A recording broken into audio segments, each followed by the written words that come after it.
The wrench turned with precision in Marcus Chen's weathered hands, each movement deliberate and controlled. Water dripped steadily from the pipe joint above, creating a rhythmic percussion against the concrete floor of the apartment complex's maintenance room. Most people would see chaos in the maze of pipes and electrical conduits that snaked across the basement ceiling, but Marcus saw order, purpose, a system that needed care and attention to function properly. He wiped his hands on the gray work shirt that bore his name in faded blue embroidery, the fabric soft from countless washings. The shirt had seen better days, much like the man wearing it, but both still served their purpose with quiet dignity. Marcus had learned long ago that appearances could be deceiving, that the most important work often happened in places where no one was looking. The radio on his belt crackled to life. Mrs. Henderson in 4B needed her garbage disposal looked at again. Marcus smiled slightly, remembering how she always apologized for bothering him, as if asking for help was some kind of burden. He gathered his tools with the same methodical precision he brought to everything, each instrument finding its designated place in the worn leather tool bag that had been his constant companion for the past 3 years. As he climbed the narrow stairs from the basement, Marcus caught his reflection in the hallway mirror. Dark hair showing the first threads of silver, kind eyes that had seen more than most people twice his age, and hands that told stories of both careful work and careful choices. At 34, he carried himself with a quiet confidence that some might mistake for reserve, but those who knew him well understood it as strength held in check. The apartment complex where Marcus worked was one of the nicer ones in the district, filled with young professionals and small families who appreciated the clean hallways and prompt maintenance service. Most residents knew him by sight, offering polite nods and brief smiles as he went about his work. He was part of the invisible infrastructure that kept their lives running smoothly, like the pipes and wiring hidden behind the walls. Mrs. Henderson's garbage disposal yielded to his patient attention within minutes. The elderly woman insisted on making him tea, as she always did, and Marcus accepted with the same grace he brought to everything else in his life. They sat in her tidy kitchen while she told him about her grandchildren, and he listened with genuine interest, asking questions that showed he remembered details from previous conversations. When the clock on her kitchen wall showed 3:15, Marcus politely excused himself. Emma would be getting out of school soon, and he had never been late to pick her up, not once in the 3 years since they had started this routine together. Mrs. Henderson waved from her window as he walked across the parking lot to his old Honda Civic, the car that had faithfully carried him and his daughter through countless after-school adventures. The elementary school sat just 6 blocks away, a red brick building surrounded by oak trees that had been planted decades before Marcus was born. He pulled into the pickup line with the same precision he brought to everything else, positioning the car where Emma would be able to see him immediately when she emerged from the building.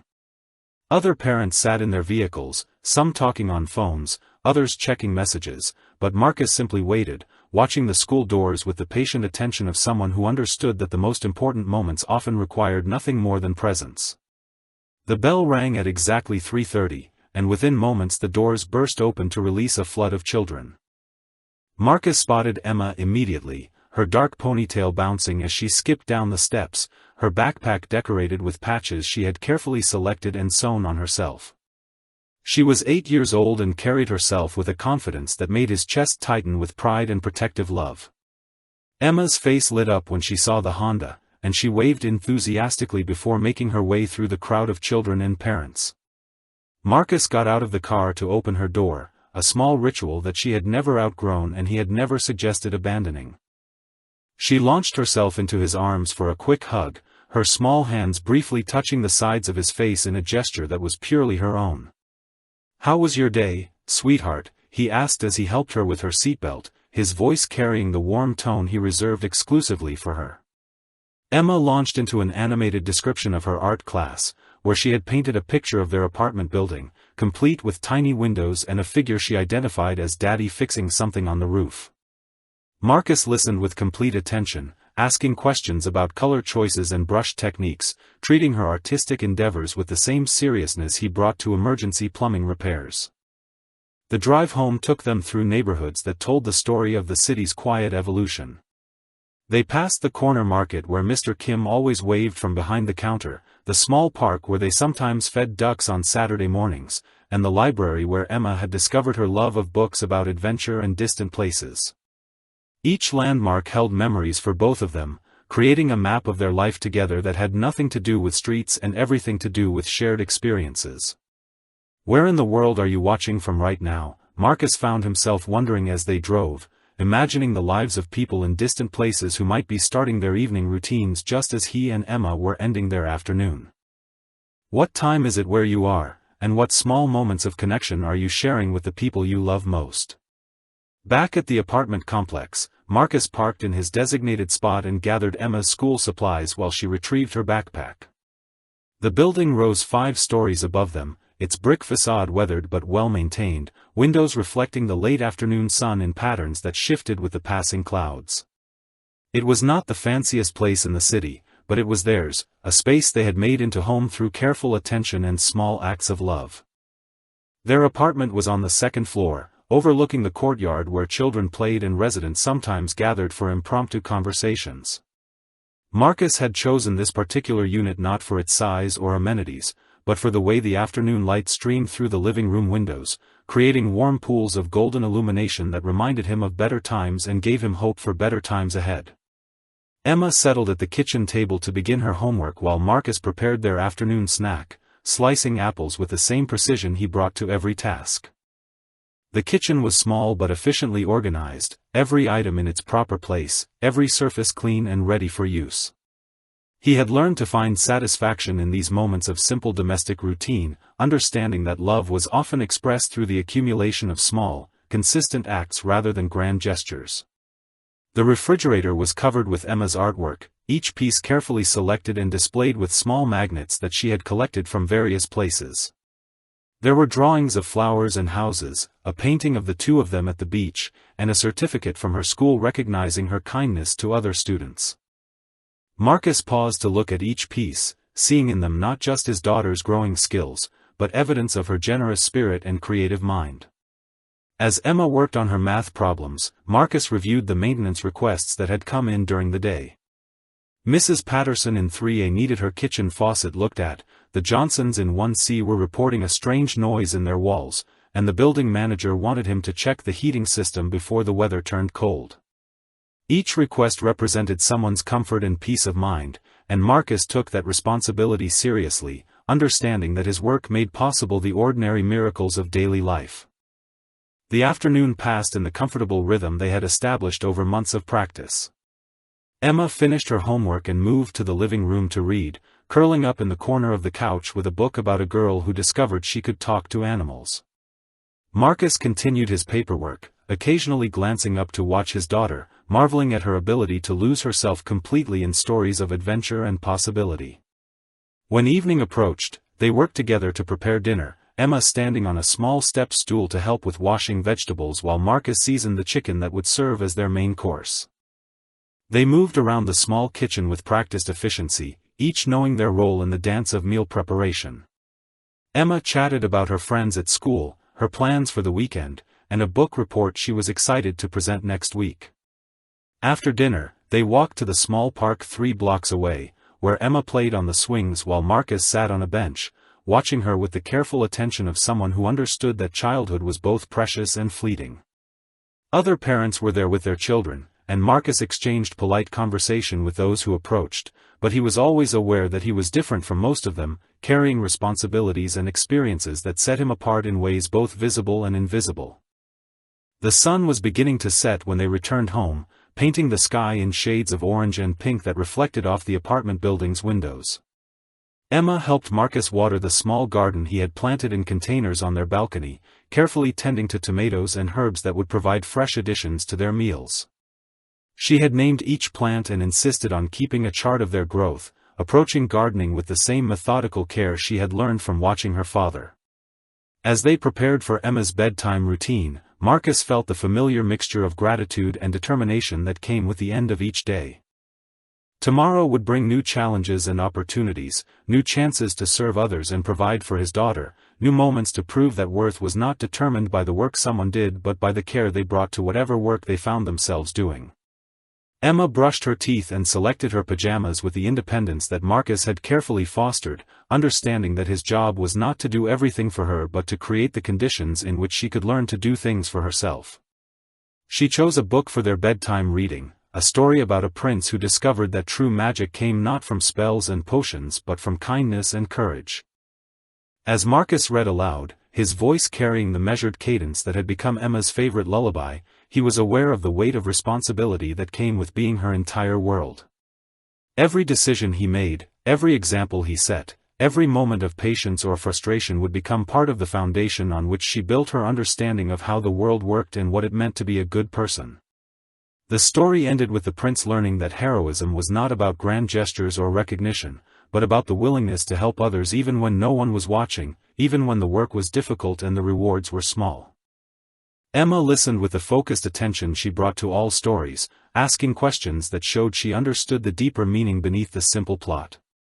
After the lights were turned off and Emma's breathing had settled into the steady rhythm of sleep, Marcus sat in his living room, surrounded by the quiet evidence of their life together.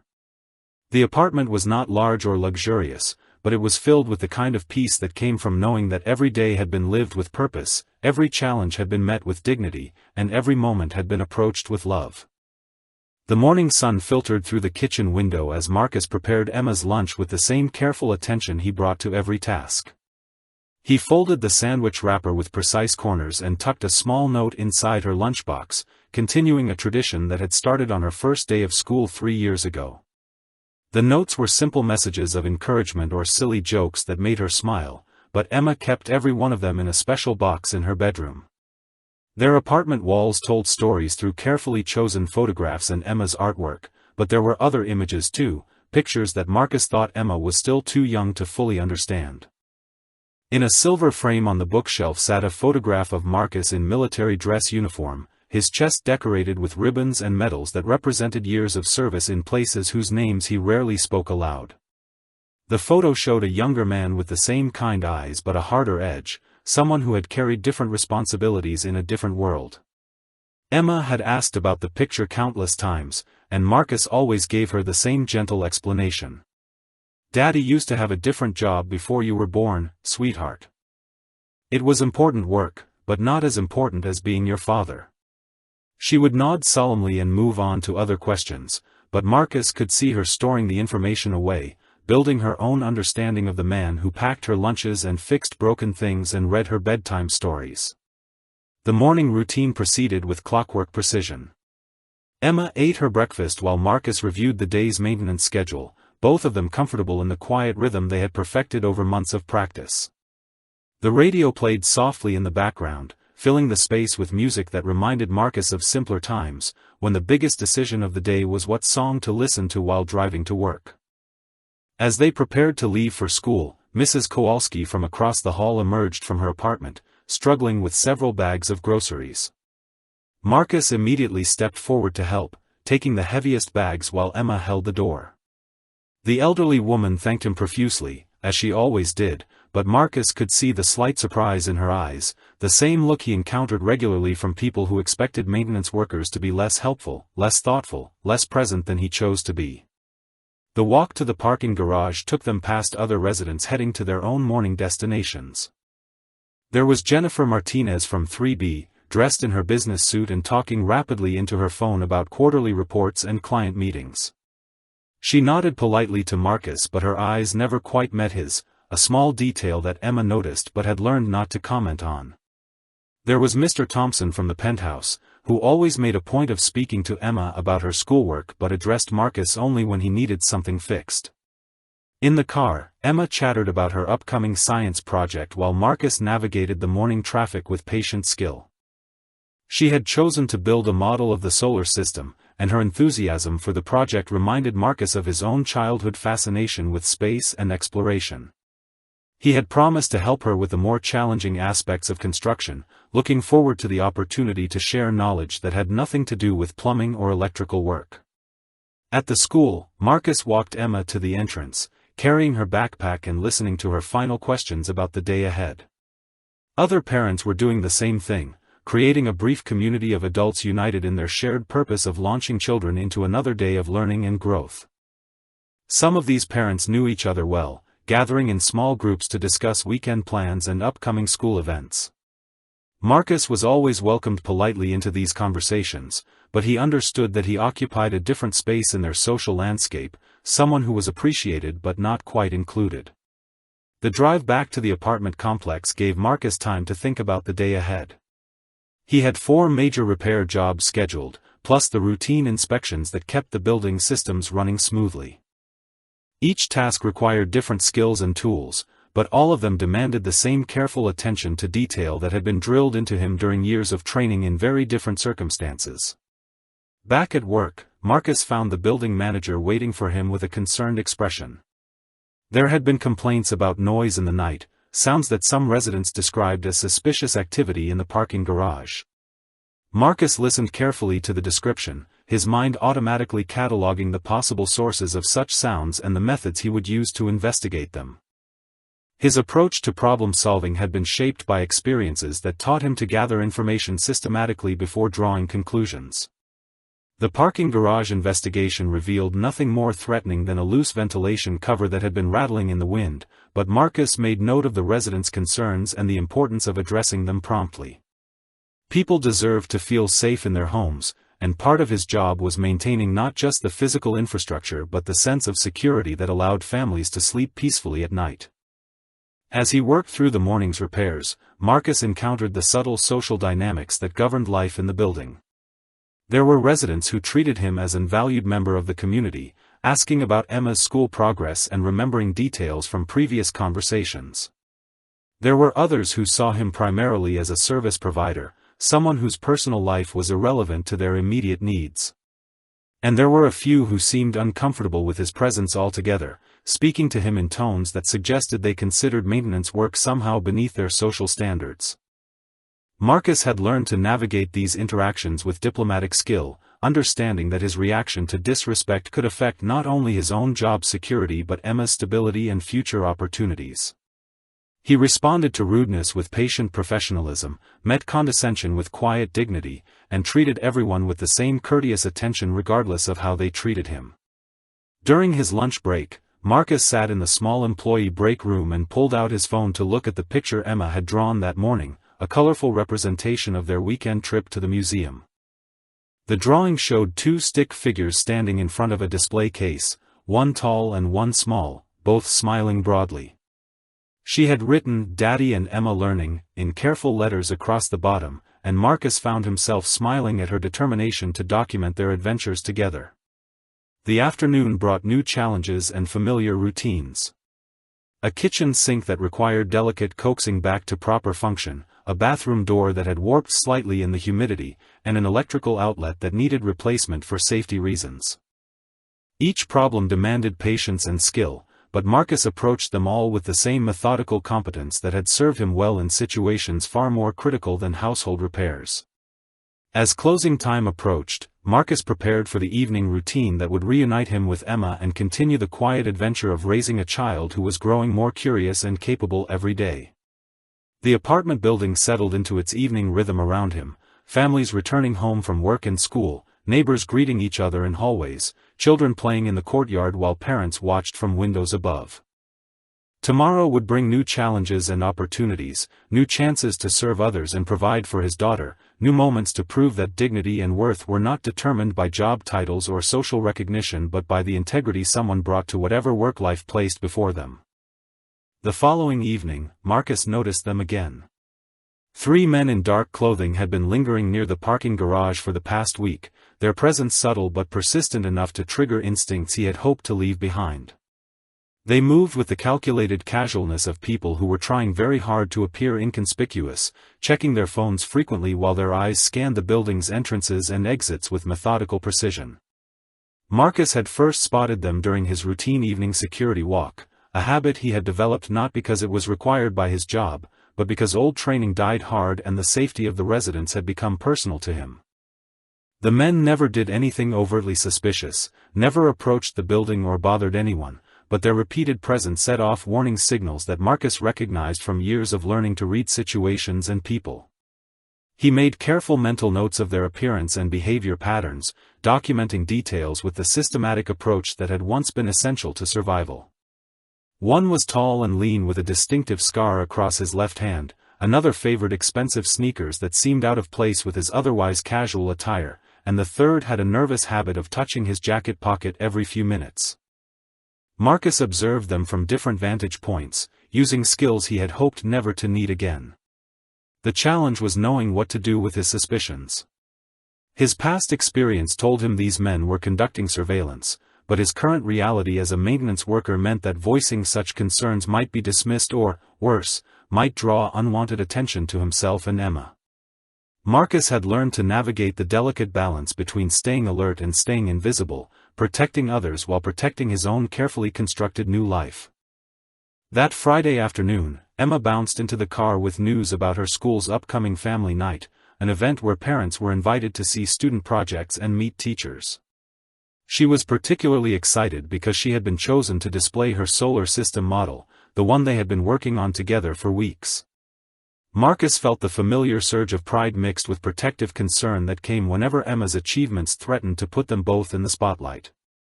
The drive home took them past the corner where the suspicious men usually gathered, and Marcus was relieved to see the area empty. Emma chattered about her classmates' projects while Marcus remained alert to their surroundings, a dual awareness that had become second nature over the past 3 years. He could listen to his daughter's excitement about Jupiter's moons while simultaneously cataloging the vehicles behind them and noting which apartments had lights on in their building.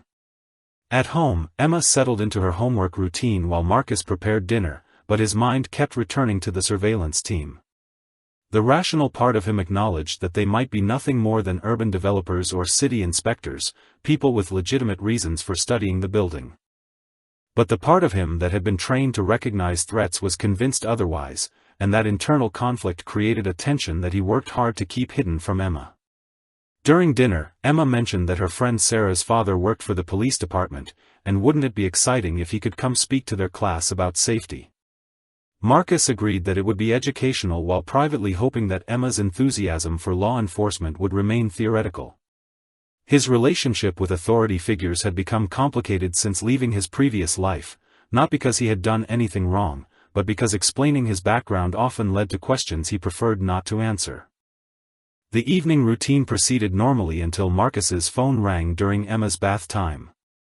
The building manager was calling about more noise complaints, this time from residents who reported seeing unfamiliar men in the parking area after dark.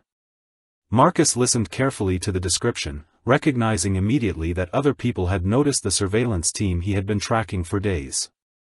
After Emma was asleep, Marcus made his decision. He would document what he had observed and present it to the building manager in the morning, framing his concerns in terms of resident safety rather than tactical assessment. It was a delicate balance between being helpful and being invisible, but the safety of the families in the building outweighed his preference for staying unnoticed. Saturday morning brought family time and the weekly grocery shopping trip that had become one of their favorite routines. Emma helped navigate the aisles with a carefully prepared list, her serious approach to meal planning another reflection of the responsibility she had learned from watching her father. They moved through the store with efficient teamwork, Emma retrieving items from lower shelves while Marcus handled the higher ones. At the checkout, they encountered Mrs. Patterson from 3A, who thanked Marcus again for fixing her kitchen faucet and complimented Emma on her good manners. The brief conversation was pleasant, but Marcus noticed how other shoppers moved around them, some offering friendly smiles and others maintaining the careful distance that seemed to separate service workers from the people they served. The afternoon was dedicated to Emma's science project, and Marcus found genuine joy in helping her paint planets and arrange them according to scale. Her questions about space and distance gave him opportunities to share knowledge that had nothing to do with his current job, moments when he could be a teacher and explorer rather than just a maintenance worker. Emma absorbed every detail with the enthusiasm that made her such a remarkable student and daughter. As evening approached, Marcus prepared for another security walk, this time with the added purpose of documenting anything unusual for his report to the building manager. Emma was safely settled with a movie and homework, giving him the freedom to conduct a more thorough investigation of the building's perimeter. The suspicious men were back, positioned in a new location but maintaining the same watching pattern. Marcus observed them from the building's upper floors, using windows that gave him clear sight lines while keeping him hidden from view. Their behavior confirmed his assessment that this was surveillance rather than coincidence, and he made detailed notes about their positions and activities. When he returned to the apartment, Emma was ready for bed, full of questions about planets and space travel that led to an extended bedtime conversation about exploration and discovery. Marcus found himself talking about the importance of curiosity and courage, themes that seemed especially relevant given the decisions he was facing about how to handle the surveillance situation. As Emma drifted off to sleep, Marcus sat in his living room and reviewed his notes, preparing the report he would submit in the morning. He understood that taking action might draw attention to himself, but he also understood that some responsibilities transcended personal comfort. The residents of the building trusted him to help keep them safe, and that trust demanded action even when action carried risks. Outside his window, the city settled into its nighttime rhythm, families secure in their homes while others worked to protect that security in ways both visible and hidden. Marcus had chosen the visible path, trading the shadows of his former life for the open responsibility of caring for Emma and serving his community. Tomorrow would test whether that choice had been wise, but tonight he was content knowing that he was exactly where he belonged. Monday morning arrived with the promise of autumn in the air, and Marcus delivered his carefully prepared report to the building manager before beginning his regular duties. David Reeves read through the observations with growing concern, his expression shifting from polite attention to genuine alarm as he absorbed the details Marcus had documented. The precision of the report, with its detailed descriptions of timing patterns and behavioral analysis, impressed Reeves in ways that Marcus had not intended. "Where did you learn to write surveillance reports like this?" Reeves asked, studying the document with the eye of someone who recognized professional-level intelligence gathering. Marcus deflected the question with his usual diplomatic skill, explaining that he had simply been thorough in his observations because the safety of the residents was important to him. The answer satisfied Reeves but left him with questions about his maintenance worker that would resurface in unexpected ways. The rest of the week passed with increased tension that Marcus worked hard to keep hidden from Emma. The surveillance team had disappeared after his report, but their absence felt more ominous than their presence had been. Marcus found himself checking sight lines and exit routes with the automatic awareness of someone whose training would never completely fade, even as he maintained the appearance of a man whose greatest concern was fixing leaky faucets and replacing air filters. Emma's family night at school approached with the kind of excited anticipation that only 8-year-olds could generate. She had practiced her presentation about the solar system until she could recite it perfectly, complete with hand gestures that illustrated planetary rotation and orbital patterns. Marcus helped her prepare note cards and encouraged her natural teaching instincts, proud of her confidence and thoroughness. The evening of the school event, Marcus dressed in his best khakis and a button-down shirt that Emma had helped him select. She wore her favorite dress, the blue one with small silver stars that seemed perfect for someone presenting a project about space. They walked into the elementary school together, Emma practically vibrating with excitement while Marcus maintained his usual calm demeanor despite feeling oddly exposed in the crowded hallways. The science fair was set up in the gymnasium, with student projects arranged on tables around the perimeter while parents and siblings moved from display to display. Emma's solar system model occupied a place of honor near the front, her carefully painted planets suspended at precise distances that demonstrated her understanding of scale and proportion. Marcus stood beside her as she explained her project to visitors, marveling at her poise and knowledge. Other parents gathered around Emma's display, drawn by the quality of her work and her enthusiastic explanations. Marcus found himself in conversations with teachers and families, discussing Emma's academic progress and her natural curiosity about science and exploration. These interactions reminded him of the community he and Emma were building, connections that went beyond his role as maintenance worker to encompass his more important identity as Emma's father. However, Marcus also noticed the subtle social dynamics that played out in the crowded gymnasium. Some parents engaged with him as an equal, asking about his background and expressing genuine interest in his perspectives on education and parenting. Others maintained polite but distant interactions, their body language suggesting they saw him primarily through the lens of his work clothes and calloused hands. The evening took an unexpected turn when Mrs. Rodriguez, whose son was in Emma's class, mentioned that her husband worked in building security downtown and had heard about suspicious activity being reported around various apartment complexes. She wondered if Marcus had noticed anything unusual at his building, given that maintenance workers often saw things that other residents missed. Marcus responded carefully, acknowledging that he had made a report to his building manager but avoiding details that might reveal the extent of his observational skills. Mrs. Rodriguez's husband joined the conversation, a security professional who asked increasingly specific questions about the surveillance patterns Marcus had observed. The questions were friendly and professional, but they demanded answers that came dangerously close to exposing expertise that Marcus preferred to keep hidden. Emma's presentation continued to draw admiring crowds, and Marcus felt the familiar mixture of pride and protective concern that came whenever his daughter excelled in public settings. Her confidence and intelligence were remarkable, but they also made her memorable, and Marcus had learned to value invisibility above recognition. Still, watching her explain the complexities of planetary motion to fascinated adults, he understood that hiding her light to protect his own secrets would be a betrayal of everything he was trying to build for their future. As the evening wound down, Marcus helped Emma pack up her project while she chattered about the other displays they had visited. She was particularly impressed by a fourth grader's volcano demonstration and a sixth grader's explanation of how bridges were designed to withstand different types of stress. Her enthusiasm for learning reminded Marcus of his own childhood curiosity about how things worked, a curiosity that had eventually led him down paths he could never have imagined. The drive home took them through neighborhoods that looked different in the darkness, familiar landmarks transformed by shadows and streetlights into a landscape that felt both comforting and potentially threatening. Marcus maintained his usual awareness of their surroundings while listening to Emma's detailed analysis of every project they had seen, her scientist's mind already planning improvements for next year's presentation. At home, Emma's bedtime routine included an extended discussion of the evening's events and her plans for future scientific investigations. She had been inspired by conversations with other students and wanted to explore topics ranging from marine biology to astronomy to engineering. Marcus encouraged every interest while privately marveling at her intellectual appetite and her assumption that any subject could be mastered with sufficient effort and curiosity. After Emma was asleep, Marcus sat in his living room and reflected on the evening's conversations, particularly the questions from the security professional who had shown more interest in Marcus's observations than seemed entirely casual.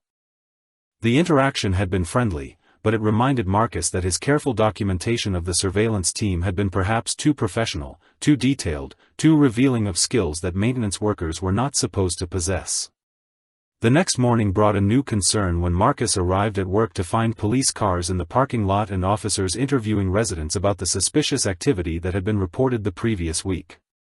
The investigation was routine and professional, but Marcus felt the familiar tension that came from being near law enforcement while carrying secrets that were better left undiscovered. He went about his daily duties with extra care, maintaining his usual helpful demeanor while staying alert to the investigators' methods and questions.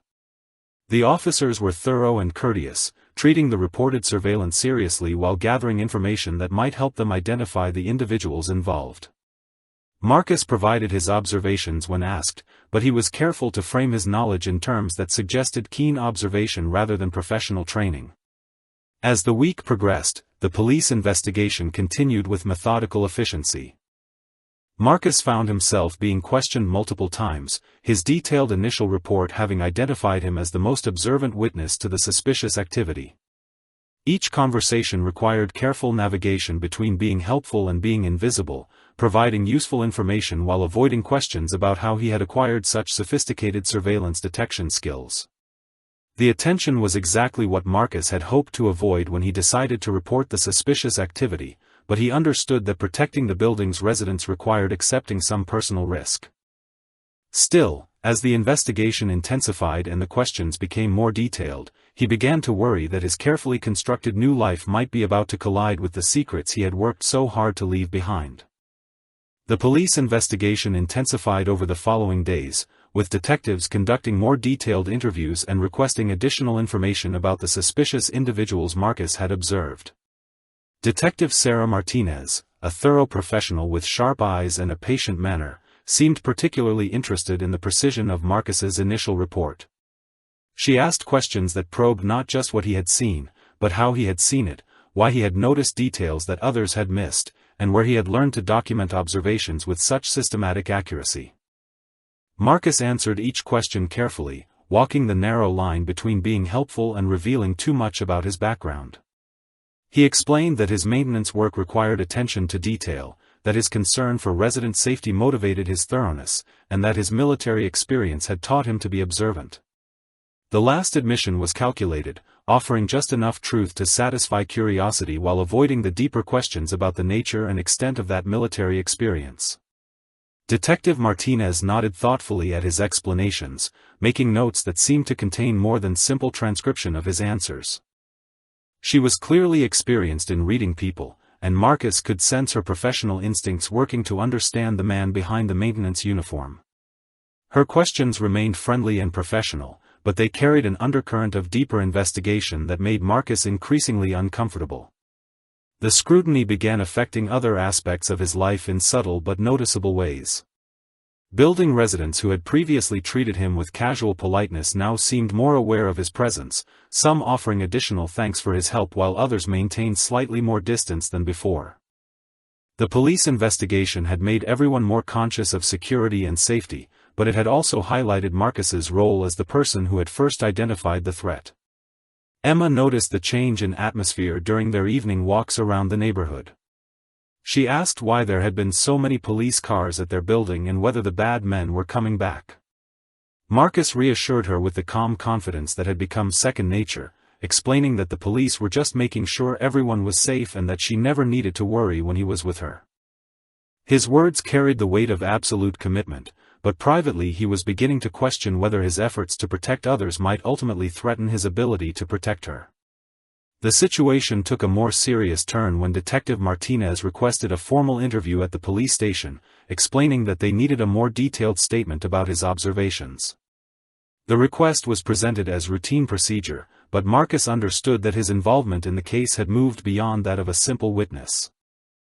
His detailed knowledge of surveillance techniques and his ability to provide professional-level intelligence had marked him as someone worth investigating more thoroughly.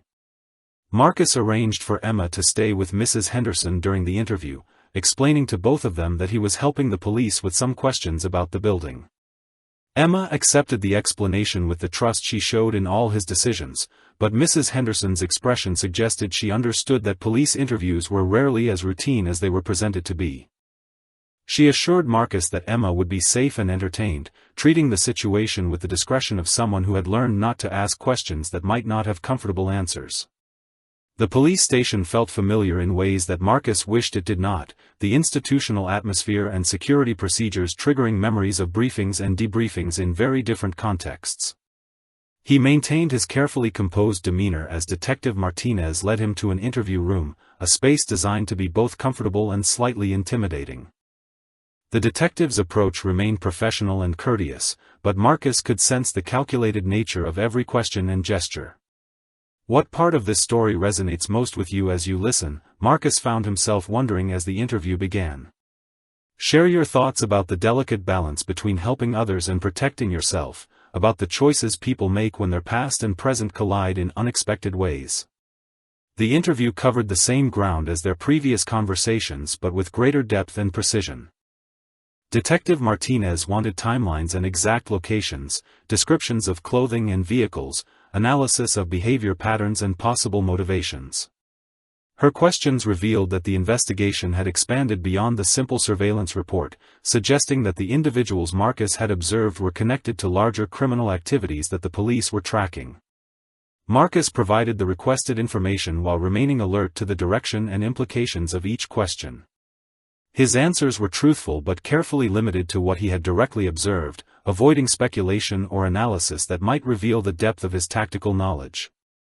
He presented himself as a concerned citizen who had been unusually observant, rather than someone whose professional background included extensive training in surveillance and counter-surveillance techniques. As the interview progressed, Marcus became increasingly aware that Detective Martinez was evaluating him as much as she was gathering information about the suspects. Her questions about his military service became more specific, probing the nature of his duties and the skills he had acquired during his time in uniform. She seemed particularly interested in his transition to civilian employment and his choice to work in building maintenance despite what appeared to be a more extensive educational and professional background.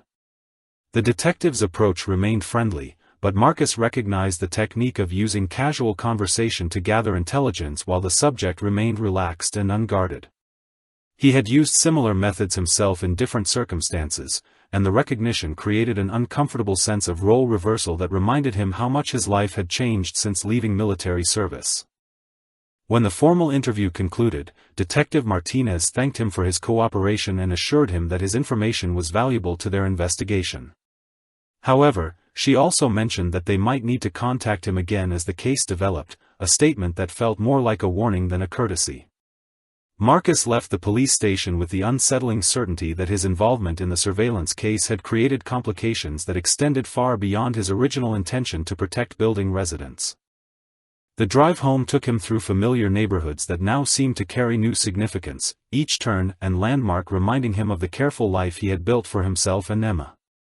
The police investigation had forced him to acknowledge how fragile that carefully constructed normalcy really was, how quickly his efforts to help others could draw attention to secrets he had hoped to leave permanently buried. Back at the apartment building, Marcus collected Emma from Mrs. Henderson's unit, listening to her excited description of the afternoon's activities while privately processing the implications of his police station visit. Emma's innocent enthusiasm for the day's adventures reminded him of everything he was fighting to protect, the normal childhood and stable home that justified every sacrifice and compromise he had made since leaving his previous life. That evening, as they prepared dinner together and Emma practiced her spelling words, Marcus found himself hyper-aware of the domestic peace they had created together. The simple routines of homework help and meal preparation felt more precious knowing that forces beyond his control were beginning to threaten the invisible barriers he had built around their quiet life. The bedtime routine proceeded normally, with Emma selecting a book about a young detective who solved mysteries by paying careful attention to details that others missed. The story felt uncomfortably relevant as Marcus read aloud, his voice carrying the steady calm that had become Emma's most reliable source of security. As she drifted off to sleep, Marcus sat beside her bed and made a silent promise that whatever challenges lay ahead, her safety and happiness would remain his highest priority.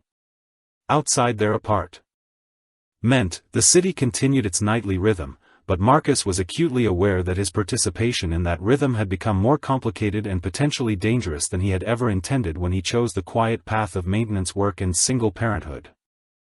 The call came at 6:47 on a Thursday morning, jarring Marcus from sleep with its urgent electronic demand for attention. Detective Martinez's voice carried a tension that immediately put him on high alert, her usual professional courtesy replaced by something sharper and more immediate. There had been developments in the case, she explained, and they needed to speak with him again. This time, however, they would be coming to him. Marcus felt his chest tighten as he processed the implications of her words. Police visits to someone's home carried different weight than station interviews, suggesting either courtesy or urgency, and the detective's tone eliminated courtesy as the likely motivation. He asked if he should come to the station instead, hoping to keep the investigation away from Emma and their carefully protected domestic space, but Martinez insisted that their current approach was necessary. Emma was still asleep when Marcus ended the call, her dark hair spread across the pillow and her breathing carrying the peaceful rhythm of undisturbed childhood.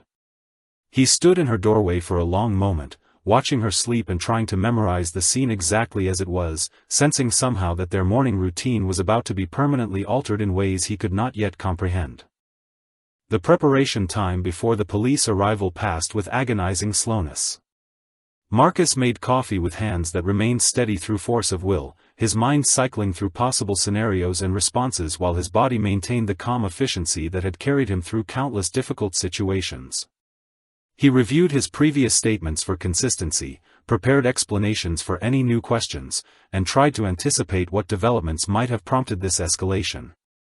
Emma woke at her usual time, emerging from her bedroom with sleepy eyes and tangled hair, completely unaware that their world was about to shift beneath them. Marcus prepared her breakfast with extra care, focusing on the familiar ritual of slicing fruit and toasting bread as a way to maintain normalcy for both of them. She chattered about her plans for the school day while he listened with the heightened attention of someone storing up ordinary moments against an uncertain future. The knock on the door came precisely when Detective Martinez had promised, 3 sharp raps that carried official authority even through the wood and metal barrier. Marcus opened the door to find not just Martinez but 2 uniformed officers, their presence immediately transforming the hallway outside his apartment into something that felt more like a crime scene than a home. The detective's expression was professionally neutral, but Marcus could read the tension in her posture and the careful positioning of the uniformed backup. "We need to ask you some additional questions," Martinez said, her voice carrying the formal tone that meant this conversation would be very different from their previous interactions. Marcus invited them in while his mind raced through possibilities, none of them reassuring. Emma looked up from her cereal bowl with curious interest, her 80-year-old perspective unable to process the significance of police officers in their kitchen during breakfast time. The questions began immediately, focusing on details that Marcus had not previously been asked to address. Detective Martinez wanted to know about his specific military assignments, his security clearance level, his training in surveillance and reconnaissance. The inquiries went far beyond what would be necessary for a simple witness statement, suggesting that the investigation had expanded to include Marcus himself rather than just the information he had provided. Emma finished her breakfast and gathered her school supplies while the adults talked in voices that carried undertones she could sense but not understand. Marcus maintained his calm responses to the detective's questions while simultaneously preparing Emma's lunch and reviewing her homework folder, the domestic multitasking serving as both necessity and emotional anchor in the increasingly surreal situation. The conversation took a sharp turn when Detective Martinez mentioned that their investigation had revealed discrepancies in Marcus's background information, gaps in his employment history that suggested a more complex military service record than he had initially disclosed. She spoke carefully, but her words carried the weight of accusation rather than simple inquiry. Marcus felt the careful foundation of his civilian life beginning to crack under the pressure of scrutiny he had hoped never to face. Emma announced that she was ready for school, her backpack properly organized and her jacket zipped against the morning chill. Marcus helped her with final preparations while the police officers watched, their presence transforming even these simple parental tasks into something that felt staged and unnatural. Emma hugged him goodbye with her usual enthusiasm, completely trusting that he would be there to pick her up that afternoon, as he had been every school day for the past 3 years.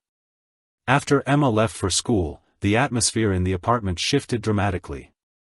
Detective Martinez's questions became more direct and challenging, her professional courtesy giving way to something that felt more like interrogation than interview. She wanted explanations for the gaps in his timeline, clarification about his transition from military to civilian employment, and details about connections that Marcus had hoped would remain permanently buried. The detective produced documents that Marcus recognized with growing dread, official papers that should have remained classified and inaccessible to local law enforcement. His military service record had been partially disclosed, revealing enough information to raise serious questions about his current circumstances while concealing enough to make those circumstances appear potentially suspicious. Someone with significant authority had authorized the release of information that fundamentally changed the nature of the investigation. Marcus realized that his careful efforts to remain invisible had failed catastrophically. His detailed surveillance report, intended to protect building residents, had instead triggered an investigation that had uncovered precisely the background information he had spent 3 years trying to leave behind. The skills that had made him an effective witness had also marked him as someone whose presence in a routine civilian job required explanation. Detective Martinez's questions revealed that the original surveillance case had become secondary to concerns about Marcus himself. The individuals he had observed and reported were apparently connected to activities that intersected with his former military assignments, creating a web of connection that transformed him from helpful witness to potential security risk. His expertise in recognizing surveillance techniques had been too perfect, his documentation too professional, his background too carefully obscured. The formal arrest came with surprising gentleness, Detective Martinez explaining the charges while the uniformed officers maintained respectful distance. Marcus was suspected of involvement in activities related to his former classified assignments, the specific nature of which could not be disclosed but which required his immediate detention for further investigation. The charges were serious enough to justify arrest but vague enough to suggest that the authorities were fishing for information rather than prosecuting specific crimes. As the handcuffs closed around his wrists, Marcus felt the weight of 3 years of careful civilian life collapsing around him.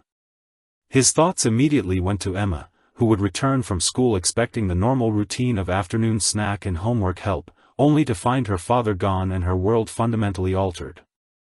The police had assured him that social services would be contacted to ensure her care, but that official reassurance felt woefully inadequate against the magnitude of what he was losing. The walk through the apartment building hallways toward the police car felt like a journey through a former life, each familiar door and window representing connections that were being severed with every step. Neighbors watched from partially open doors, their expressions mixing curiosity with concern as they processed the sight of their helpful maintenance worker being led away in handcuffs. Marcus maintained his dignity and composure, understanding that his behavior in these moments would become part of the story that Emma would eventually hear about this day. The apartment building that had been his sanctuary and workplace now felt like a stage set being struck after the final performance, familiar props and scenery losing their meaning as the real world intruded with overwhelming force. Marcus had chosen maintenance work specifically because it allowed him to help others while remaining invisible, but his good intentions had ultimately led to exposure and the destruction of everything he had worked to build for himself and Emma. The police car pulled away from the apartment complex as news vans arrived, their timing suggesting that someone had alerted local media about the arrest of a maintenance worker on charges related to national security. Marcus sat in the back seat with his hands cuffed behind him, watching through the window as reporters set up cameras and prepared to broadcast his downfall to anyone interested in watching a man's carefully constructed life collapse in real time. The booking process at the county jail proceeded with mechanical efficiency, each step designed to strip away the individual identity Marcus had built over 3 years of quiet civilian life. His personal effects were catalogued and stored, his fingerprints were taken with digital precision, and his photograph was captured for official records that would forever mark this moment as the end of his attempt to disappear into ordinary American life. Marcus answered the required questions with calm precision, providing basic information while carefully avoiding details that might compromise ongoing investigations or endanger people who had trusted him in his previous life. The intake officers treated him with professional courtesy tinged with curiosity, clearly aware that his case involved complexities beyond their usual processing routine. His military bearing and composed demeanor set him apart from most arrestees, creating an atmosphere of respectful uncertainty.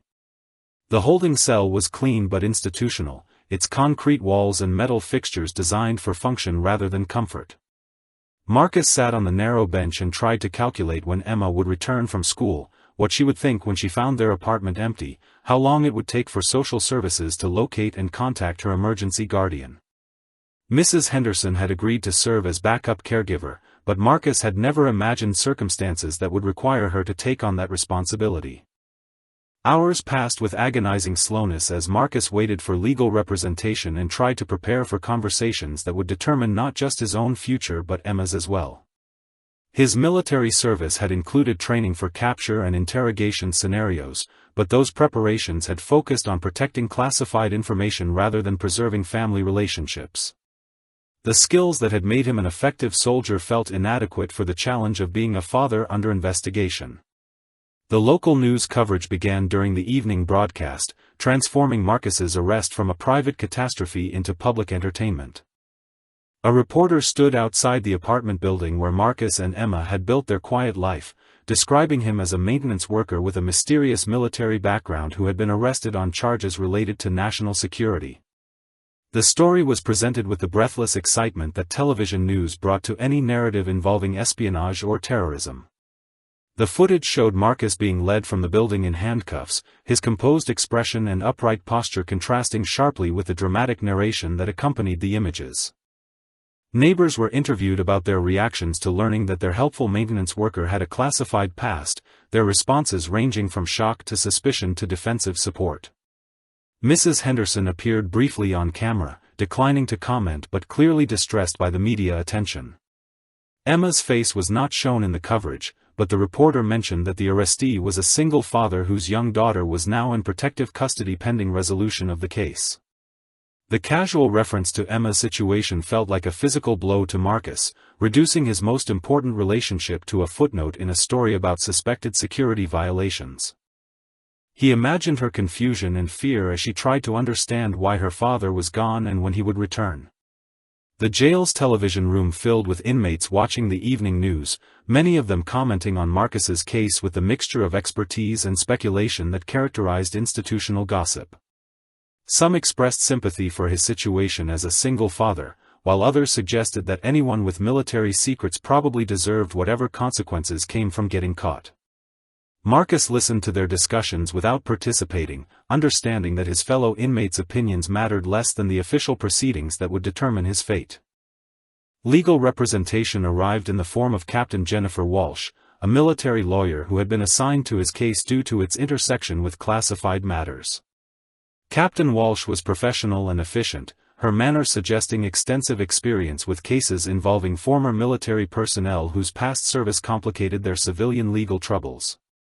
She reviewed the charges with Marcus while taking careful notes about his responses and concerns. The charges themselves were deliberately vague, describing activities that could encompass everything from actual espionage to simple failure to report contact with foreign nationals.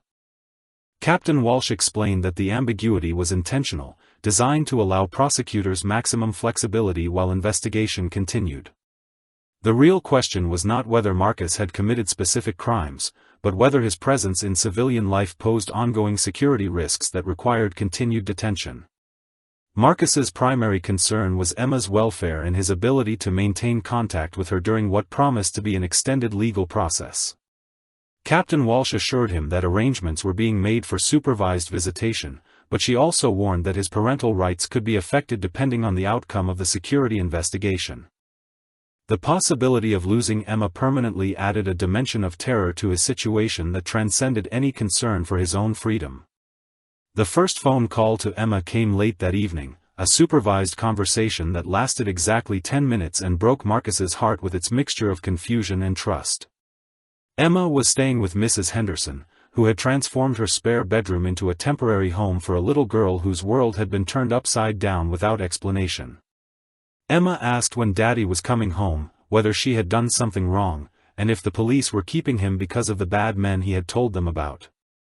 Marcus explained that he was helping the police with some important questions, that he loved her more than anything in the world, and that she should be good for Mrs. Henderson while they worked everything out.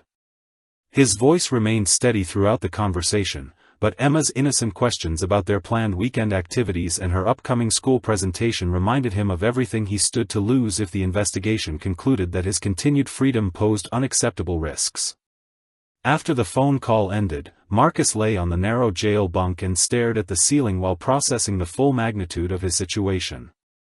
His decision to report suspicious activity had been motivated by genuine concern for his neighbor's safety, but that good intention had triggered a cascade of consequences that threatened to destroy the new life he had built for himself and Emma.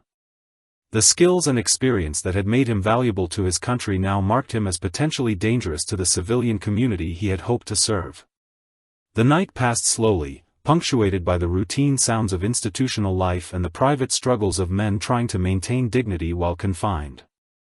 Marcus used the quiet hours to review his options and prepare for the conversations that would determine whether his attempt to build a normal life for Emma could survive the exposure of secrets he had hoped to leave permanently buried. Outside the jail, the city continued its nightly rhythm while news outlets prepared follow-up stories about the maintenance worker whose arrest had exposed the complex intersection of national security and ordinary American life. The case would be debated and analyzed by people who had never faced the challenge of protecting both classified information and personal relationships, but for Marcus the only question that mattered was whether he would be able to return home to the daughter who trusted him to solve every problem and fix everything that was broken. 300 miles away in Norfolk, Virginia, Admiral Rebecca Torres was completing her evening routine when the local news caught her attention during its national security segment. She had been reviewing classified briefings in her home office, preparing for the next day's meetings on naval intelligence operations, when the familiar rhythm of television news penetrated her concentration. The reporter was discussing the arrest of a maintenance worker in connection with potential security violations, a story that would normally hold little interest for someone dealing with genuine threats to national security. But something about the footage made Admiral Torres look up from her documents, drawn by a quality in the arrested man's bearing that seemed inconsistent with the narrative being presented. The camera showed a figure in handcuffs being led from an apartment building, his posture erect and his expression controlled despite the circumstances. Even in the brief glimpse provided by the news coverage, something about the man's demeanor suggested military training and discipline that went far beyond what would be expected from a civilian maintenance worker. The news report provided few details about the suspect's identity, referring to him only as Marcus Chen, a single father who worked as a building maintenance supervisor and had been arrested on charges related to his classified military background. Admiral Torres paused her own work to focus completely on the television screen, studying the limited footage with the analytical attention she brought to intelligence assessments. The man's movements, even under arrest, carried the controlled precision of someone with extensive military experience. When the camera angle shifted to show the suspect's face more clearly, Admiral Torres felt a shock of recognition that made her set down her coffee cup with shaking hands. The features were older, weathered by 3 years of civilian life and the responsibilities of single parenthood, but she knew that face with absolute certainty. Marcus Chen was not just any former military personnel caught up in a security investigation. He was Lieutenant Commander Marcus Chen, one of the most decorated officers who had ever served under her command.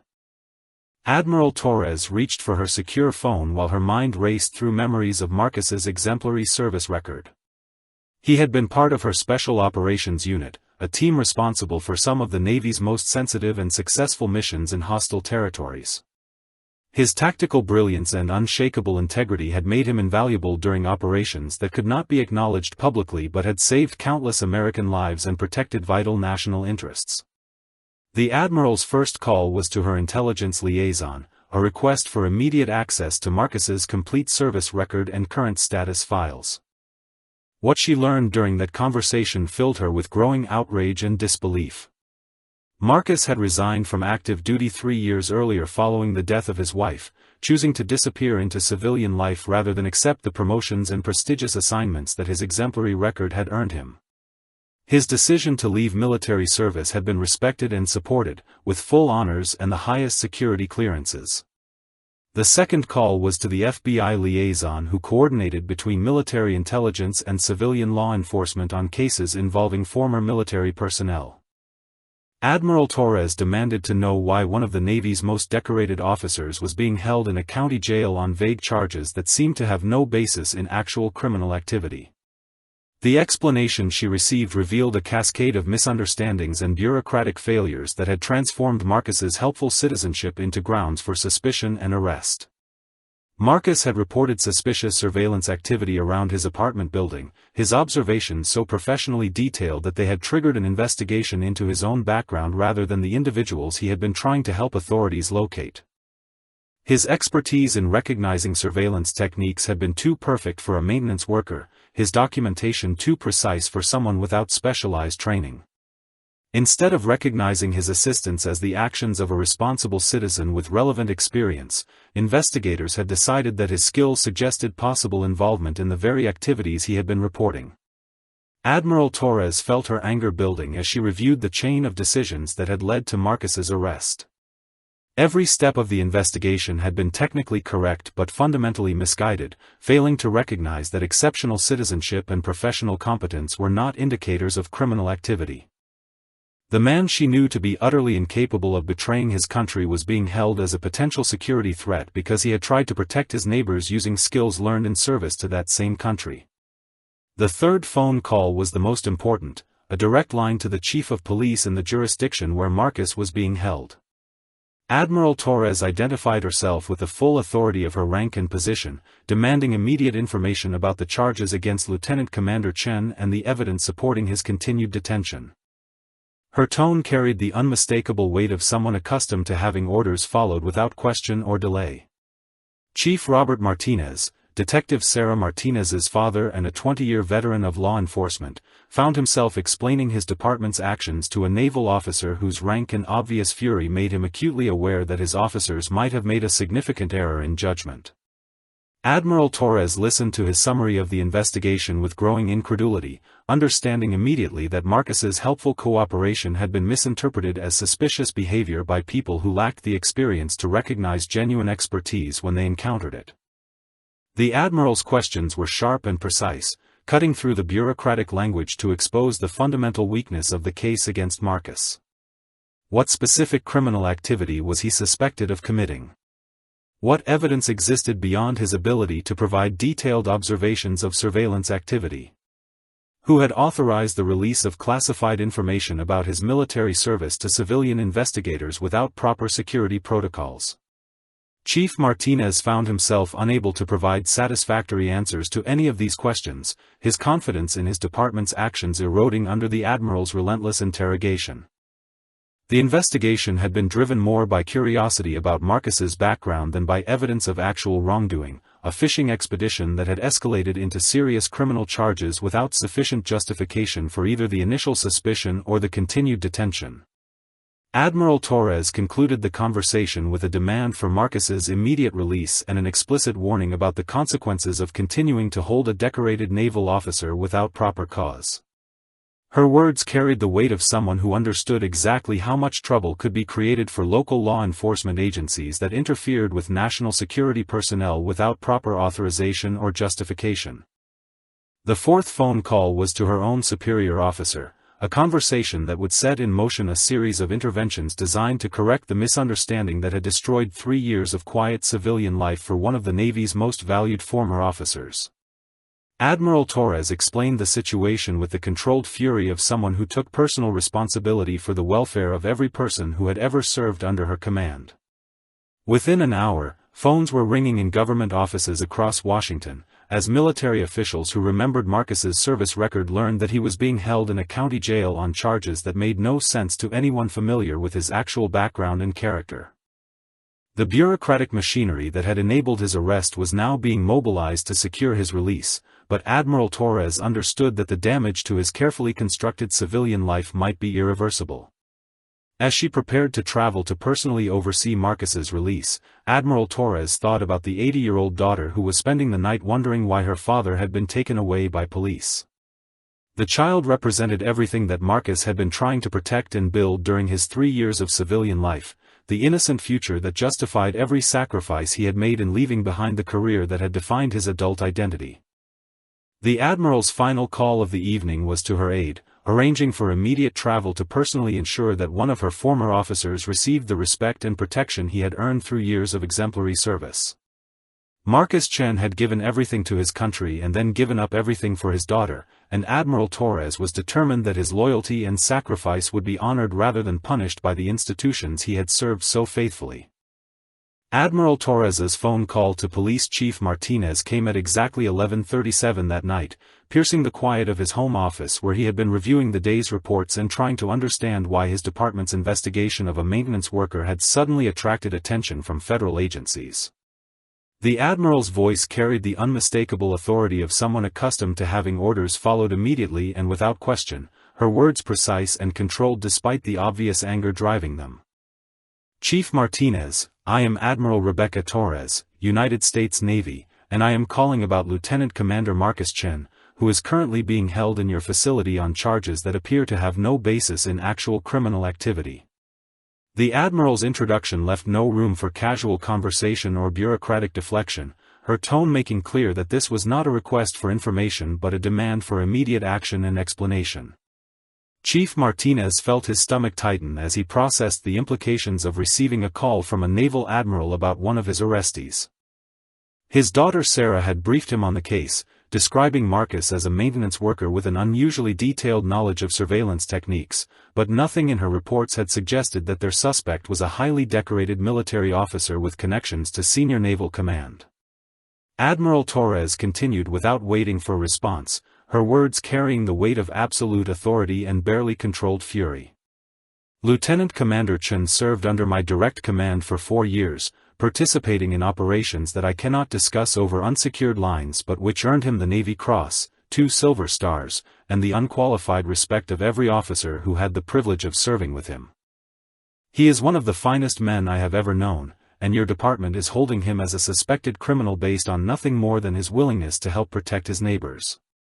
The chief found himself scrambling through the case file while the Admiral spoke, looking for details that might explain how his department had managed to arrest someone with such an exemplary military record.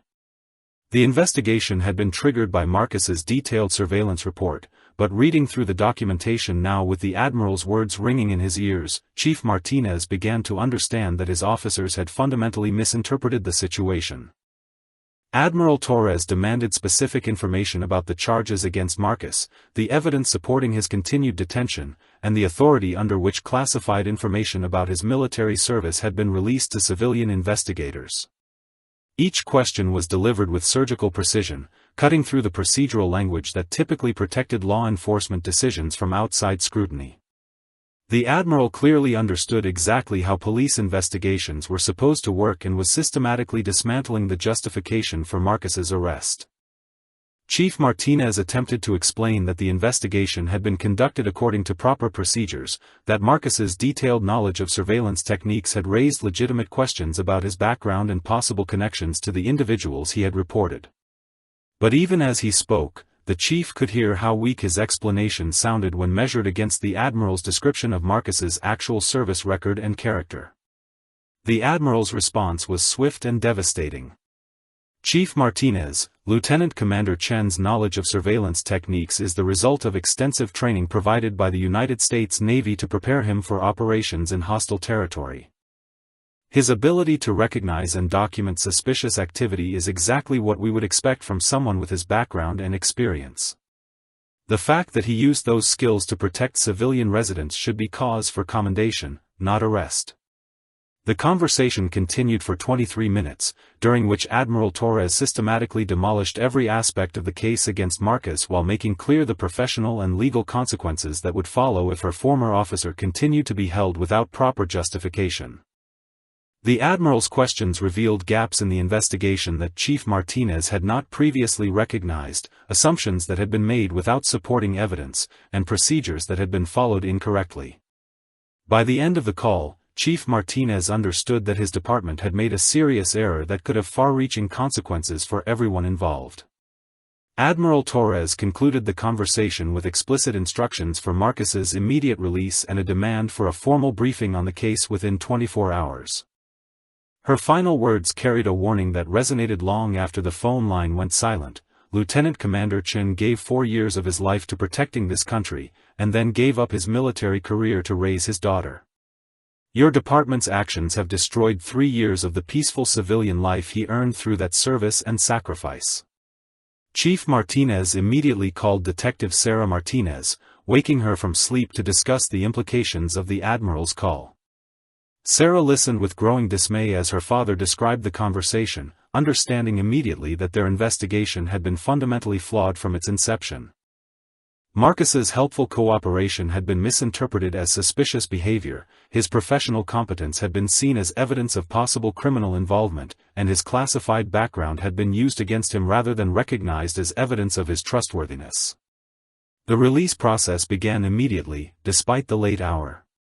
Chief Martinez personally oversaw the paperwork while Detective Martinez reviewed the case file with fresh eyes, now understanding that every piece of evidence they had interpreted as suspicious actually supported Marcus's innocence. His detailed surveillance report demonstrated exactly the kind of responsible citizenship that law enforcement agencies hope to encourage, not the behavior of someone involved in criminal activity. Marcus was awakened in his jail cell at 1:45 in the morning and informed that he was being released immediately. The news came without explanation or apology, leaving him confused about what had changed but grateful for the opportunity to return to Emma. The processing that had taken hours during his arrest was completed in minutes, his personal effects returned and his paperwork finalized with efficient speed that suggested urgency rather than routine procedure. Captain Walsh arrived at the jail to escort Marcus through the release process, her expression mixing relief with professional concern about the circumstances surrounding his sudden freedom. She explained that military officials had intervened on his behalf, but warned that the situation remained complicated and would require careful management to prevent future problems. The charges had been dropped, but the publicity surrounding his arrest would have lasting consequences for his civilian life. The drive through the empty city streets felt surreal after 36 hours of institutional confinement. Marcus sat in the passenger seat of Captain Walsh's car and watched familiar landmarks pass by, each sight reminding him of the life he had been building with Emma and the uncertain future they now faced together. The Admiral's intervention had secured his freedom, but it had also exposed the military background he had hoped to keep private, potentially creating new complications even as it resolved the immediate crisis. At Mrs. Henderson's apartment, Emma was sleeping peacefully in the spare bedroom, unaware that her father's nightmare was ending just as unexpectedly as it had begun. Marcus stood in the doorway and watched her sleep, overwhelmed by gratitude for Admiral Torres's intervention and by the knowledge that their quiet life had been forever changed by events beyond their control. The skills and experience that had made him valuable to his country had nearly cost him everything that mattered in his civilian life. Mrs. Henderson emerged from her own bedroom, awakened by the sound of voices in her hallway. Her relief at seeing Marcus was evident, but so was her concern about the media attention that had disrupted the building's peaceful atmosphere. She had spent 2 days fielding questions from reporters and reassuring Emma that her father would return, maintaining her own faith in his innocence even when the news coverage suggested otherwise. Marcus gathered his sleeping daughter in his arms, feeling the weight of her trust and the responsibility of rebuilding their life in the aftermath of his arrest.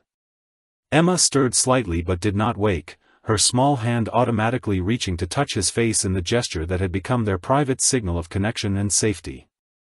Admiral Torres's phone call had saved his freedom, but the work of healing the damage to their civilian life was just beginning.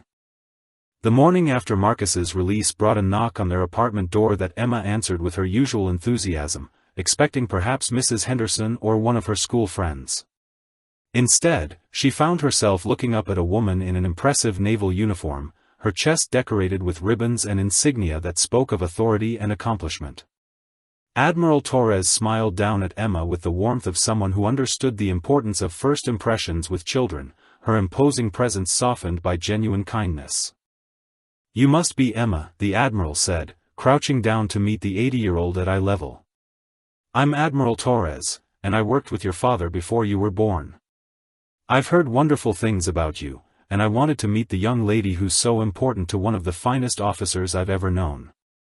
Emma's eyes widened with curiosity and pride, processing this information about her father's mysterious past with the rapid comprehension that characterized her approach to new knowledge.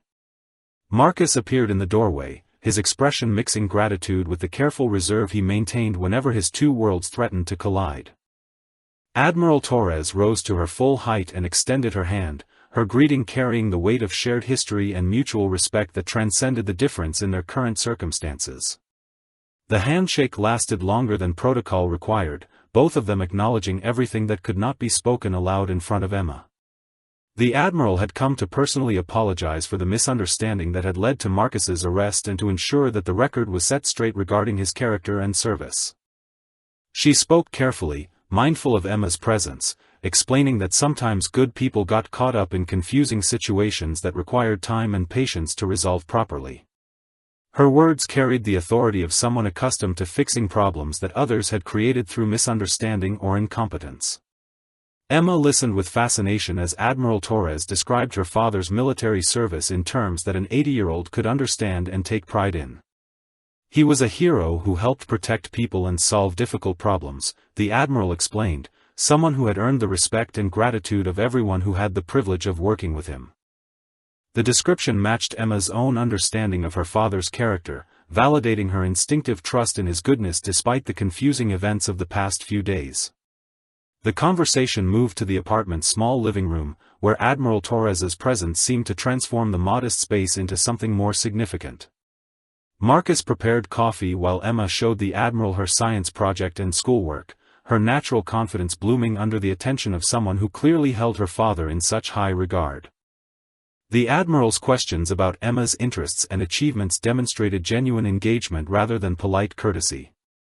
"If this story has touched your heart so far," Admiral Torres found herself thinking as she watched the interaction between father and daughter, "let us know where you're listening from around the world." The connection between Marcus and Emma represented everything that military service was ultimately meant to protect, the quiet bonds of family love that justified every sacrifice made in defense of home and country. The Admiral's visit had multiple purposes beyond personal reconciliation. She needed to understand how Marcus's transition to civilian life had been compromised and what could be done to repair the damage caused by his arrest.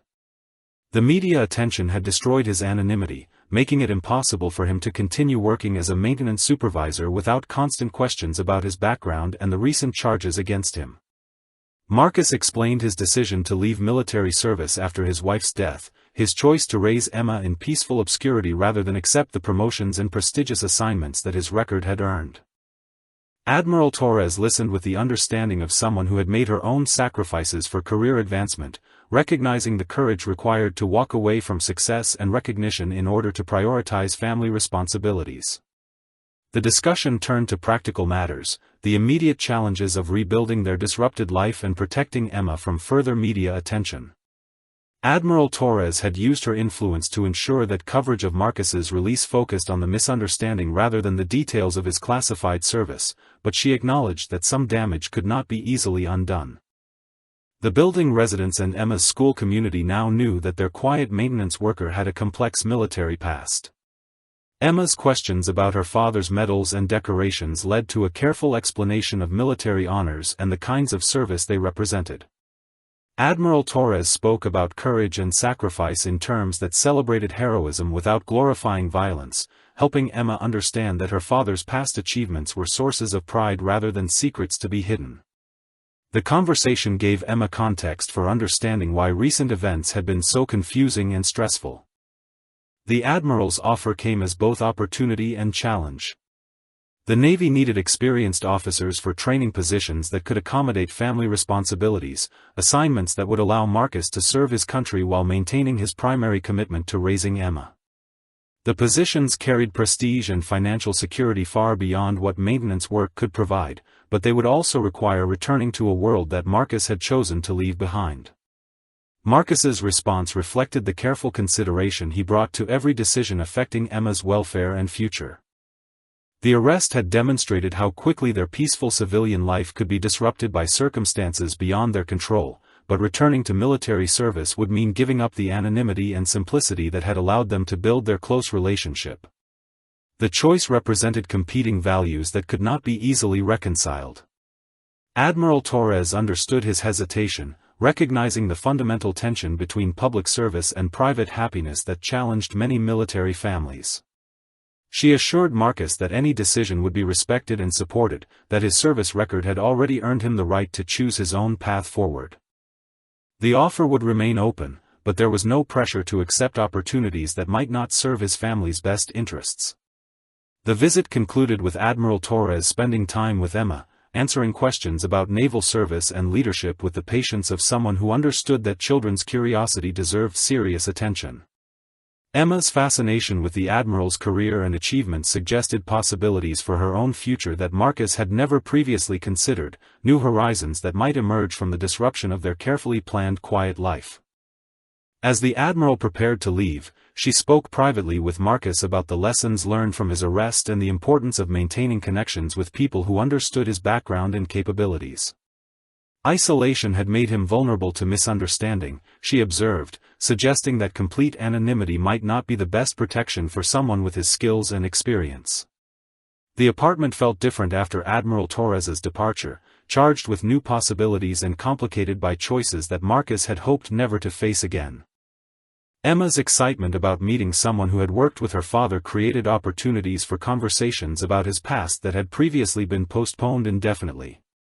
The Admiral's visit had opened doors that Marcus was not certain he wanted to walk through, but it had also demonstrated that his military service remained a source of strength and support rather than burden and danger. That evening, as they prepared dinner together, Emma asked more questions about her father's medals and the important work he had done before she was born. Marcus answered carefully, sharing pride in his service while maintaining focus on their current life and future plans. The Admiral's intervention had saved their immediate situation, but it had also forced him to confront the complexity of building civilian life on a foundation of military experience that could never be completely left behind. The formal apology came 3 days later, delivered in the form of a press conference held on the steps of City Hall with Police Chief Martinez flanked by Admiral Torres and the mayor. Marcus watched the proceedings from his living room with Emma beside him, both of them trying to process the surreal experience of seeing their private ordeal transformed into a public declaration of justice and reconciliation. Chief Martinez spoke first, his words carefully prepared but carrying genuine remorse as he acknowledged his department's errors in judgment. "We arrested a man whose only crime was being too good at helping his neighbors," the chief said, his voice carrying the weight of institutional responsibility for individual mistakes. Lieutenant Commander Marcus Chen demonstrated exactly the kind of civic engagement and professional competence that we should celebrate, not criminalize. Admiral Torres stepped to the microphone with the bearing of someone accustomed to addressing both media and military personnel, her presence lending weight and credibility to the proceedings. She spoke about Marcus's exemplary service record without revealing classified details, describing him as a decorated officer who had earned the respect and gratitude of everyone who had served with him. His transition to civilian life represented the kind of successful reintegration that honored both his military service and his commitment to family. Emma listened with growing pride as the Admiral described her father's accomplishments, her 80-year-old mind processing the reality that the man who helped her with homework and fixed broken things had also been recognized as a hero by important people in impressive uniforms. The disconnect between her daily experience of Marcus as a devoted father and this public acknowledgement of his professional achievements created a new understanding of who her father really was. The mayor's comments focused on the broader lessons to be learned from the misunderstanding, emphasizing the importance of recognizing that heroes lived and worked in every community, often in roles that seemed ordinary but required extraordinary character and competence. Marcus's case demonstrated how quickly assumptions could lead to injustice, but also how quickly that injustice could be corrected when the truth became known. The questions from reporters revealed the public appetite for details about Marcus's military background and the specific nature of his classified service, but Admiral Torres deflected such inquiries with diplomatic skill while maintaining focus on his current status as a respected member of the civilian community. The press conference was designed to restore his reputation rather than satisfy curiosity about secrets that would remain protected regardless of public interest. Marcus found himself uncomfortable with the attention despite its positive nature, his preference for privacy competing with appreciation for the official vindication of his character and actions. The press conference would help repair damage to his reputation within the community, but it also cemented his transformation from invisible maintenance worker to recognized local figure whose background would never again be entirely private. The immediate aftermath of the press conference brought a flood of support from building residents who had previously known Marcus only as their helpful maintenance supervisor. Mrs. Patterson from 3A arrived with homemade cookies and an apology for not speaking up more forcefully during his arrest. The Johnsons from 1C offered to help with anything Emma might need, their embarrassment about their previous assumptions evident in their careful courtesy. Emma's school experience changed dramatically as news of her father's military background spread through the community of parents and teachers. Her classmates looked at her with new respect and curiosity, wanting to know about her father's medals and whether he had really been a hero before becoming their friend's dad. Emma handled the attention with the confidence that Marcus had carefully cultivated, answering questions while maintaining focus on her own interests and achievements. The transformation in how neighbors and residents treated Marcus was both gratifying and slightly overwhelming. People who had previously offered polite nods now stopped to express appreciation for his service and admiration for his choice to prioritize family over career advancement. The same skills that had made him suspect were now recognized as assets that enhanced community safety and security. Mrs. Henderson, who had cared for Emma during Marcus's detention, became emotional when describing her pride in having known about his character all along. She had never doubted his innocence, she said, because anyone who raised a daughter like Emma had to be a person of exceptional integrity and devotion. Her faith in him during the crisis had meant more than any official vindication could provide. The building manager, David Reeves, offered Marcus a promotion to head of security for the entire apartment complex, acknowledging that his background and skills made him uniquely qualified for responsibilities that went far beyond routine maintenance work. The position would come with increased salary and recognition, but also with expectations that Marcus was not certain he wanted to accept. Emma's questions about the press conference and the public attention led to deeper conversations about Marcus's military service and the choices that had shaped their life together. She wanted to understand why he had given up an important job to take care of her, whether he missed the exciting work he had done before, and how his past experiences connected to their current situation. Marcus explained that being her father was the most important job he had ever had, that raising her was both more challenging and more rewarding than any mission he had completed in military service.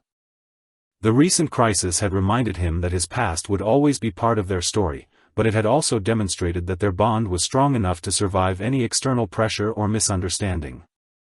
The conversation turned to future possibilities, the opportunities that Admiral Torres had presented and the choices they would need to make about how to move forward. Emma's input surprised Marcus with its thoughtfulness and maturity, her 80-year-old perspective offering insights that he had not previously considered about balancing public service with private happiness.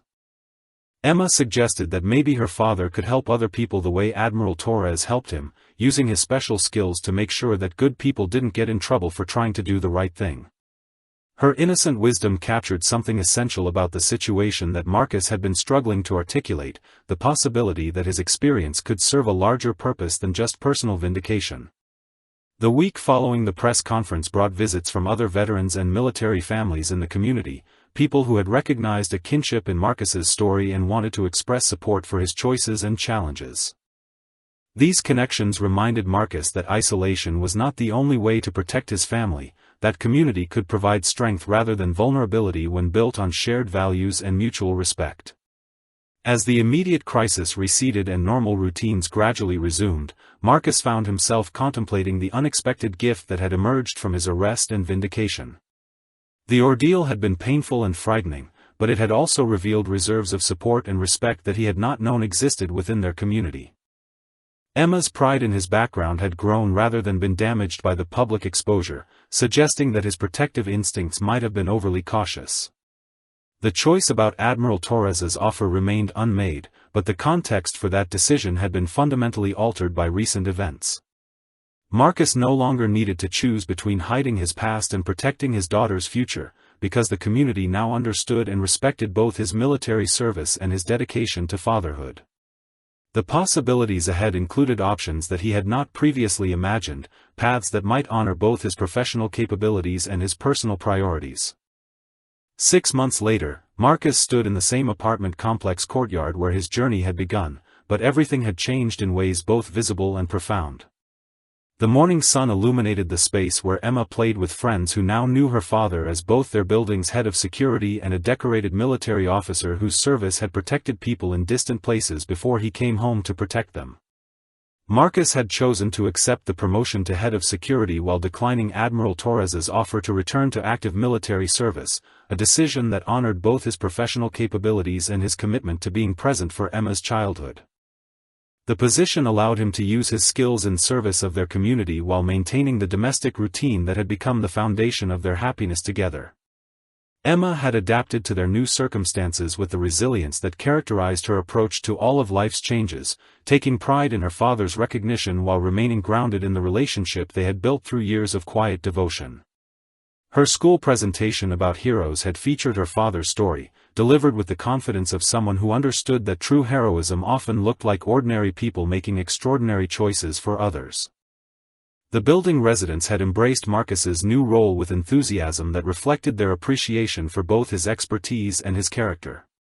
Mrs. Henderson had become an unofficial grandmother to Emma, their relationship deepened by shared experience of the crisis that had tested and strengthened their community bonds. Mrs. Patterson organized building social events that celebrated the diverse backgrounds and experiences of residents who had learned to see differences as assets rather than sources of suspicion. Detective Sarah Martinez had become an unexpected ally, her professional embarrassment about the initial investigation transformed into respect for Marcus's grace in handling the misunderstanding. She visited regularly to discuss security matters and had developed a mentoring relationship with Emma, who was fascinated by law enforcement as a career possibility that combined helping people with solving complex problems.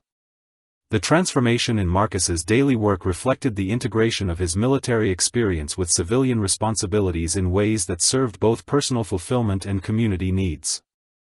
His security rounds incorporated the tactical awareness that had once protected military personnel in hostile environments, now adapted to ensure that families could sleep safely in their homes without worrying about threats from outside their peaceful neighborhood. Admiral Torres had remained in contact, visiting every few months to check on Marcus and Emma while maintaining the professional relationship that had saved them during their darkest moments. Her presence in their lives represented connection to a larger purpose and community that extended beyond their apartment building, reminding Marcus that his service continued in different forms but with unchanged dedication to protecting others. Emma's questions about her father's past had evolved from childhood curiosity to genuine understanding of the choices and sacrifices that had shaped their life together. She spoke with pride about his military decorations but also about his decision to prioritize her welfare over career advancement, recognizing the love and commitment that such choices represented. The weekly father-daughter traditions had expanded to include new activities that reflected their changed circumstances and Emma's growing interests. Saturday morning visits to the Naval Museum allowed them to explore maritime history while connecting Emma to the broader context of her father's service. Sunday afternoon volunteer work at the Veterans Center gave Marcus opportunities to mentor younger veterans while teaching Emma about service to community. Marcus's relationship with law enforcement had been completely transformed, his expertise now recognized as a valuable resource rather than grounds for suspicion. He consulted regularly with local police on security matters affecting the neighborhood, his insights helping to prevent problems rather than creating them. The collaborative relationship served both professional purposes and personal healing, demonstrating that past misunderstandings could be overcome through honest communication and mutual respect. The apartment building had become a model for community security, with residents actively participating in safety awareness programs that Marcus had developed based on his professional experience. Children learned about stranger awareness and emergency procedures while adults practiced observation skills and communication protocols that enhanced everyone's safety without creating an atmosphere of fear or suspicion. Emma's academic achievements had continued to flourish with the additional confidence that came from understanding her father's background and capabilities. Her science projects incorporated elements of engineering and technology that reflected exposure to discussions about military applications and civilian benefits of advanced research. Teachers commented on her maturity and leadership abilities, qualities that seemed to flow naturally from her experience navigating complex situations with grace and intelligence. The evening routines that had sustained Marcus and Emma through their years of quiet civilian life had evolved to accommodate their new circumstances while maintaining the intimate connection that remained central to their relationship. Bedtime stories now included tales of adventure and service that helped Emma understand how her father's past experiences connected to their current life and future possibilities. Marcus had learned to accept recognition and respect without compromising the humility that characterized his approach to both parenting and professional responsibilities. The balance between public acknowledgement and private life required constant attention, but he had discovered that visibility could serve protective purposes when managed carefully and purposefully. The community had grown stronger through the experience of learning that appearances could be deceiving and that true worth was often hidden beneath humble circumstances. Marcus's story had become a reminder that heroes lived and worked among them, that military service continued in civilian forms, and that families could overcome challenges when supported by neighbors who chose understanding over judgment. If this story has inspired you today, wherever you are in the world, take a moment to appreciate the hidden heroes in your own community, Marcus thought as he watched Emma help a younger child with playground equipment. Subscribe to hear more stories about the extraordinary people living ordinary lives all around us, the veterans and families who serve their communities with quiet dedication and steadfast love. As evening approached and they prepared to return to their apartment for dinner and homework, Marcus reflected on the unexpected gift that had emerged from their ordeal. The crisis had forced them to confront the intersection of his past and their present, but it had also revealed that his service and Emma's childhood could coexist with honor and happiness when supported by people who understood the value of both sacrifice and family. The future stretched ahead with possibilities that neither of them had imagined 6 months earlier, paths that honored Marcus's capabilities while preserving the domestic joy that made every professional achievement meaningful. Emma's laughter as she raced toward their building in trance reminded him that the most important mission of his life remained unchanged, the daily work of raising a daughter who would carry forward the values of service, integrity, and love that had guided them through every challenge they had faced together.